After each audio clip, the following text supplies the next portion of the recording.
Here's a question nobody at CBS wants to answer directly. Can Tracker actually work without Russell Shaw? Not work, as in stay on the air. The show's a hit. It's getting a season 4. That part's settled. I mean, work is a story. Because when you strip away the case of the week, the reward money, the missing persons, what you're left with is one man running from his own family. And the whole engine of that story runs on a brother who shows up for maybe 4 or 5 episodes a season and then disappears again. That brother is Russell Shaw, played by Jensen Ackles.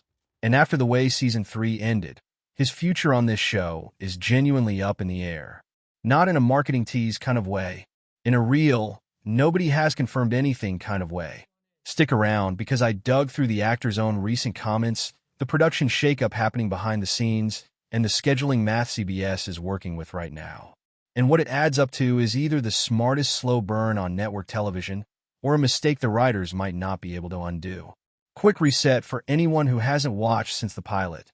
Colter Shaw, played by Justin Hartley, is a survivalist who travels the country collecting reward money for finding missing people. Simple premise, procedural bones. But underneath every case is a second story that's been quietly running since episode 1. Colter's father, Ashton, dragged his kids into the wilderness and raised them like they were training for the end of the world. Ashton died under mysterious circumstances. And for 3 seasons, Colter has been picking at that wound one clue at a time. Russell is the other half of that wound. He's the older brother who didn't grow up soft like Colter did. He operates in gray areas. He lies when it's convenient, and he shows up exactly when the plot needs a push, then vanishes before anyone can hold him accountable. It's a great character. It's also a character built entirely around scarcity. The show has trained its audience to treat every Russell appearance like an event because there are so few of them. Season 3 leaned into that harder than any season before it. Russell wasn't just a guest star this time. He was central to unraveling what actually happened to their father.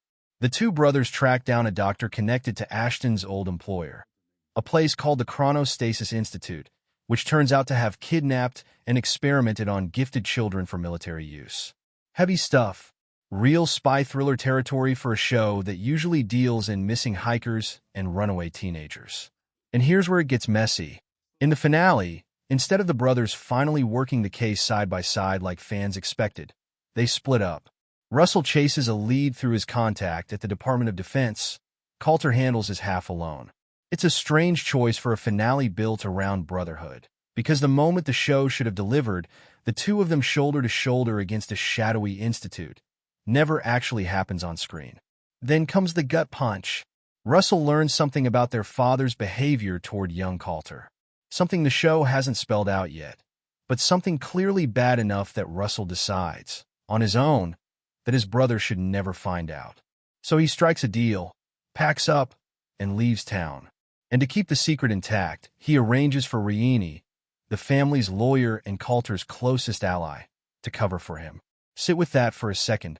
The show just handed its most trusted supporting character a job description that boils down to lying to the main character on behalf of an absent brother. That's not a small plot thread. That's a structural choice that either pays off beautifully in Season 4 or turns into a dangling loose end nobody wants to pick back up. Where does that leave things heading into the new season? I went looking for anything solid, and there's more out there than you'd expect. Start with the man himself. At a recent fan convention, Creation Toronto, held this July, Jensen Ackles addressed the elephant in the room directly.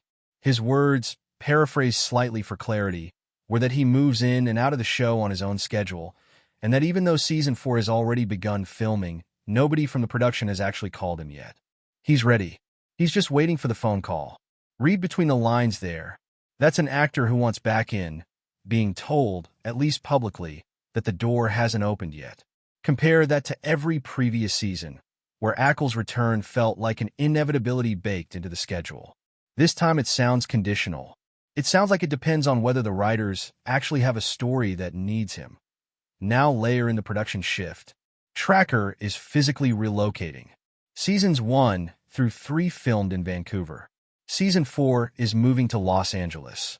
On paper, that's a budget and logistics decision, the kind studios make constantly. But it has a real side effect for a show that depends on stunt casting a guest star with a packed schedule. Los Angeles is easier to fly into. It's easier to slot in a guest appearance around a working actor's other commitments. If anything, the move should make it simpler to get Ackles back on set, not harder. Which makes the current silence around his casting even more interesting. There's also been real turnover in the regular cast. 2 supporting players are exiting the show between seasons. What's left as full-time series regulars is essentially just Colter and Reenie, with a small rotating bench of recurring characters filling in the gaps, including the 2 associates who work out of Reenie's office, plus a handful of returning guest players tied to Colter's past. Russell is one of those names still floating in that recurring category, alongside a couple of other characters who've popped in and out over the years. Nobody's confirmed, nobody's been cut. It's an open slate. On timing, CBS has already locked Tracker into its fall lineup, keeping its Sunday night slot. No exact premiere date yet, but the season is expected to run all the way through May of next year. That's a long runway. Plenty of room to bring Russell back mid-season instead of the opener, which honestly tracks with how the show has used him before. He's never been a season-opening character. He shows up when the story needs a jolt. Now here's the part where I think the article coverage misses something, and it's worth spelling out. A lot of the discussion around Season 4 focuses on whether Russell physically appears on screen. But the bigger issue isn't screen time, it's information. Season 3's finale didn't just remove Russell from Colter's life. It removed an entire category of truth from the show. Whatever Russell learned about their father and young Colter is now locked behind a character who isn't speaking to anyone.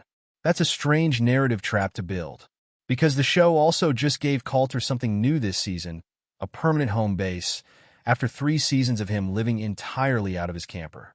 That's not a small detail. A rootless drifter putting down a physical anchor is exactly the kind of shift that should open up his character. Who is Colter when he's not running? What does stillness do to a man built entirely around motion? That's rich territory for a 4th season. But you can't dig into that without touching the childhood wound Russell just sealed shut. The 2 threads are tangled together. Colter's growth as a person and Colter's unresolved trauma are the same rope, and Russell is currently the only one holding the end of it. Keep him off screen too long, and the show either has to invent a new way to deliver that information, probably through Reenie, which risks turning her into a walking exposition device, or it has to just let the thread go cold, which would waste 3 seasons of build-up.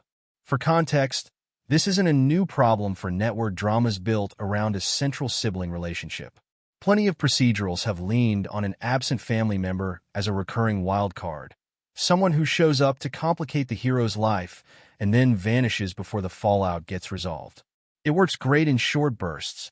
It becomes a liability the moment the show asks that character to also be the emotional key to the lead's entire backstory. You can't have it both ways forever. Either Russell becomes a real presence with consequences, or the mystery he's holding on to needs to get resolved through someone else soon. So where does that leave Season 4? My honest read, based on everything above, the production has left itself maximum flexibility on purpose. Ackles hasn't been booked yet, but nothing's closed either. The move to Los Angeles removes the biggest practical obstacle to scheduling him. The season's long run gives the writers room to bring him in exactly when the story calls for it rather than rushing him into an early episode just to reassure the audience. What would worry me if I were producing this show is letting that flexibility turn into avoidance. Fans didn't fall in love with Tracker because of the Case of the Week format. They fell in love with what happens when Colter and Russell are in a room together. 2 brothers who don't agree on much, but who read each other instantly. That shorthand is the show's best asset, and it's sitting and used right now. So here's my actual prediction. Russell comes back, but not in the premiere. Somewhere in the middle stretch. Once the show has established Colter's new home base and given his solo arc some room to breathe, the writers pull Russell back and specifically to detonate the secret he's been sitting on.